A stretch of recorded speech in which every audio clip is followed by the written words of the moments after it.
Hiya, Pony fan! Welcome to my review of My Little Pony, Made in Manehattan. The episode begins with the melancholy of Twilight Sparkle. But the Princess of Boredom is roused from her lethargy when Rarity and Applejack are summoned to Manehattan to solve some sort of friendship problem. So, after the duo arrives in Equestria's #1 metropolis, they wander aimlessly trying to solve every citizen's problems personally. But they get some direction when they see a flyer from Coco Pommel, who's trying to revive an annual theatrical performance in the park. Too bad the wilting flower doesn't have costumes, or a set, or anything really. So AJ and Rarity divide up the work. Rarity helps Coco with the costumes, and Applejack clears off the stage, which is in really condition, and in a park that's in really condition. The point is the workload isn't balanced, and unfortunately by the time the show is ready for rehearsal, the stage is still is death trap too strong a word? Anyway, AJ suggests a more modest production. So they decide to tell the story of how the annual theatrical performance got going in the first place. And the ponies of Manehattan learn that even a small effort to improve a community will make a big difference. This episode was good. You know? Good.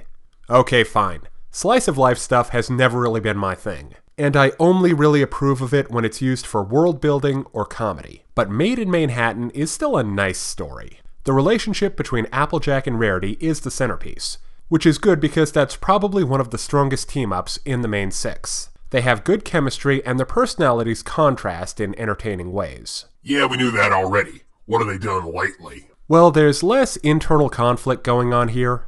This episode is more about the two girls working together, rather than mining their interpersonal conflicts for laughs. Which is nice to see, don't get me wrong, but it's not quite as entertaining. Now let's look at Coco. She wants to bring back the theatrical performance she loved as a kid.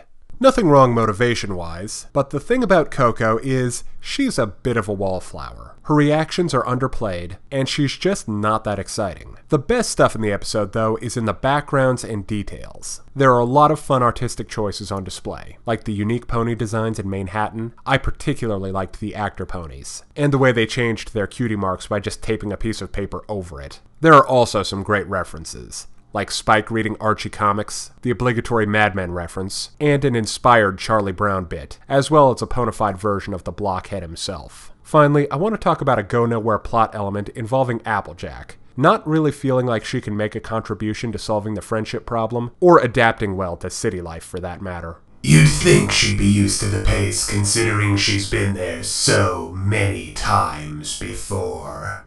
Well, maybe it's because she was always just visiting before, or maybe it's because she only has Rarity for company this time. This feels like a step back for AJ. Like this is a problem she just came up with that she should have solved already. Okay, now it's time to break down the good and the bad in My Little Pony, Made in Manehattan.